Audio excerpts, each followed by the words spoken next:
Online গেমৰ প্ৰতি আসক্তিৰ ভয়ংকৰ দৃশ্য দেখিবলৈ পোৱা গ'ল উত্তৰ প্ৰদেশৰ গাজিয়াবাদত। গাজিয়াবাদৰ তিনি কিশোৰীয়ে পিতৃ-মাতৃয়ে অনলাইন গেম খেলিবলৈ নিদিয়াৰ বাবেই নিজৰ প্ৰাণ ল'লে। নিজৰ ঘৰৰ ৯ম মহলাৰ পৰা জঁপিয়াই একেলগে নিজৰ প্ৰাণ লয় এই তিনি ভগ্নীয়ে। এই ঘটনা পোহৰলৈ অহাৰ পিছতেই এতিয়া সমগ্ৰ দেশজুৰি চৰ্চাৰ কেন্দ্ৰবিন্দু হৈ পৰিছে। ঘটনা অনুসৰি 19 চনৰ COVID-19ৰ পিছৰে পৰা তেওঁলোক অনলাইন গেমৰ প্ৰতি আসক্ত হৈ গৈছিল।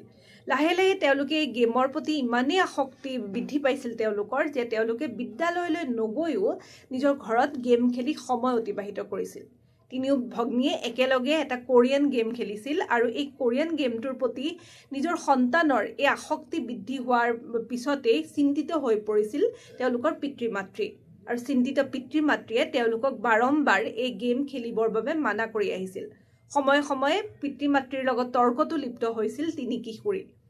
পিছে এই ঘটনাই ইমান চৰম পৰ্যায় পাইগৈ যে মঙলবাৰে পুৱতি নিশা পিতৃ-মাতৃ শুই থকা অৱস্থাত নিজৰ ঘৰৰ ৯ম মহলাৰ পৰা তেওঁলোকে জঁপিয়াই নিজৰ প্ৰাণ লয়।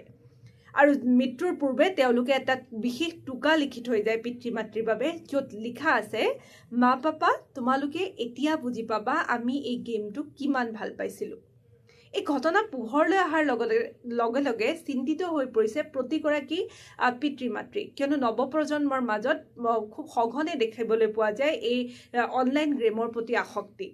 এতিয়া আৰক্ষীয়ে তদন্ত আৰম্ভ কৰিছে আৰু প্ৰাৰম্ভিক তদন্তত আৰক্ষীয়ে জনাইছে যে সেই এটা কোৰিয়ান গেম খেলিছিল তিনিওগৰাকী কিশোৰীয়ে একেলগে, আৰু এই কোৰিয়ান গেমটোৰ প্ৰতি তেওঁলোকৰ বৃদ্ধি পোৱা আসক্তিয়ে তেওঁলোকৰ মৃত্যুৰ মূল কাৰণ।